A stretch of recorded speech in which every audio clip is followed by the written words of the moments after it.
She's been froze that whole time? You broke this girl. Bocchi the Witch did not deserve this. Ooh, that is cool. Look at her go. I know we will get more Bocchi the Rock, but we might as well just say welcome back at this point. If you enjoyed the video, drop a like, share your support, subscribe if you're new around here, and Patreon's where the full live reactions are gonna live. We'll see if YouTube wants this one going forward. I hope they do, because personally, Bocchi the Witch is pretty fantastic. As Secrets of the Silent Witch, Episode 1, Deadass has a character so socially awkward and introverted that instead of learning how to properly socialize and not have stage fright, like, basically, she has the equivalent of limp dick syndrome when it comes to casting magic in front of people. So, because in this world, like pretty much every magical world, in order to, you know, cast a fireball, you gotta say the spell. So what does she do? Like a normal person, does she go out of her way to say, you know, I'm gonna learn how to talk? Maybe I can't speak in front of 30 people, but if I can speak in front of one. No. Instead, she learns the secret hidden art to being the first magical caster in this world to be able to do chantless magic, hence the Silent Witch. That is the most socially awkward, dumb shit I have seen, and I love that. Often when you have these characters doing it, it's because they're just so OP, like, yeah, I don't need to say no words. No, this was purely out of fear. I have to do magic, but magic requires speech. Speech don't work in front of people, so therefore I become powerful. Like, seriously, if you are planning on sleeping on this show, just don't. I understand this is an incredibly packed season. I feel like people are going to be talking about Call of the Night more than will this show. And don't get it wrong, I do like Call of the Night. I plan on watching it. But if I'm being honest, I'd much prefer talking about this one on Fridays. I think there's going to be a lot more to discuss. Because otherwise, what's going to happen on the channel is I'm only going to do 3 shows on the channel. And I already got currently 2 pretty much locked and loaded. So what I could do is I could rotate every other week, but I don't want to. I really want to do this one because once Topiky's Original Sin's over, I can just start up Call of the Night on the channel. But like, if the demand's not there, I can't justify it for, you know, a less popular series, right? But like, I think if a lot of people just go into this one, it's gonna hit a little bit of everything for everyone.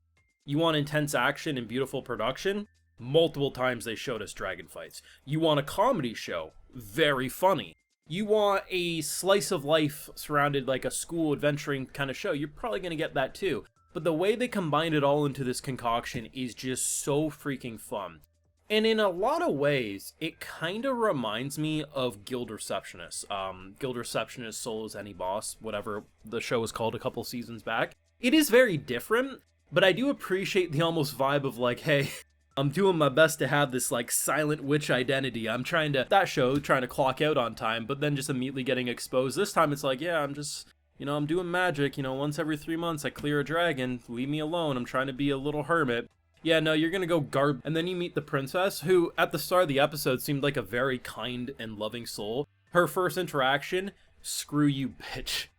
And we learn that basically she's like every villainess character that's like, I'm gonna be evil, but is completely not evil. In this case, she basically wants to do that because she wants to protect her. Like, I'm gonna bully you so hard people think that, like, that's the reason you can't talk, or like, you know, you'll be able to fit in. This poor girl just constantly has the most ridiculous faces, as like she almost feels like weightless because people will be grabbing her and dragging her and she'll be flopping like a kite.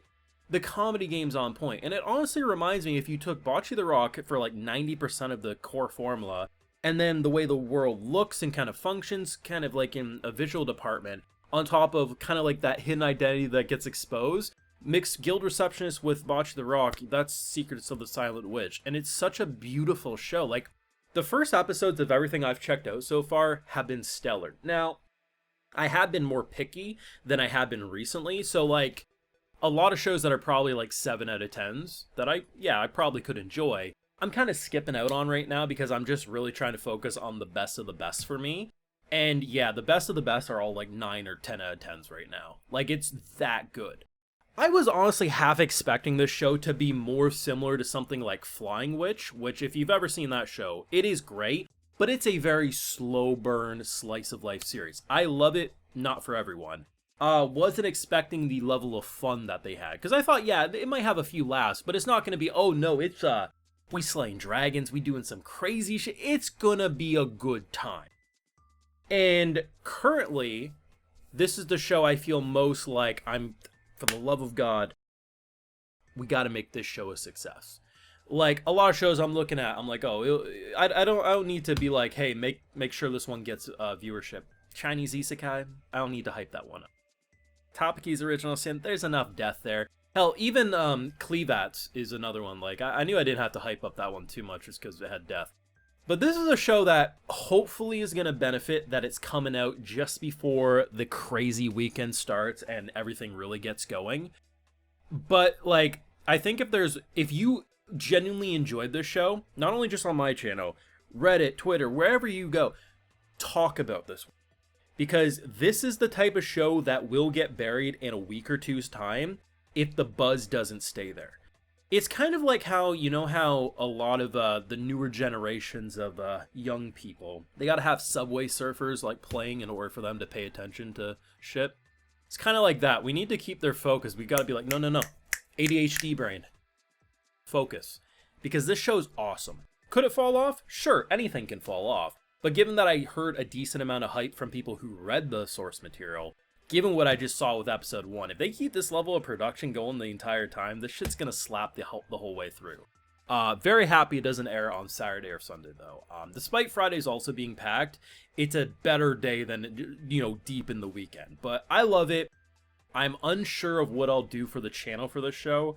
I really personally want to, but when there's so many shows that I also kind of want to do, I can't just justify doing it unless the demand's there. So, your homework for the week. Like, comment that you want more, and if this video does well enough, I might just push Call the Night until, Topiki's Original Sin's over. Because I really don't want to do 4 videos outside of Saturday. It's too much, and it also hurts other videos.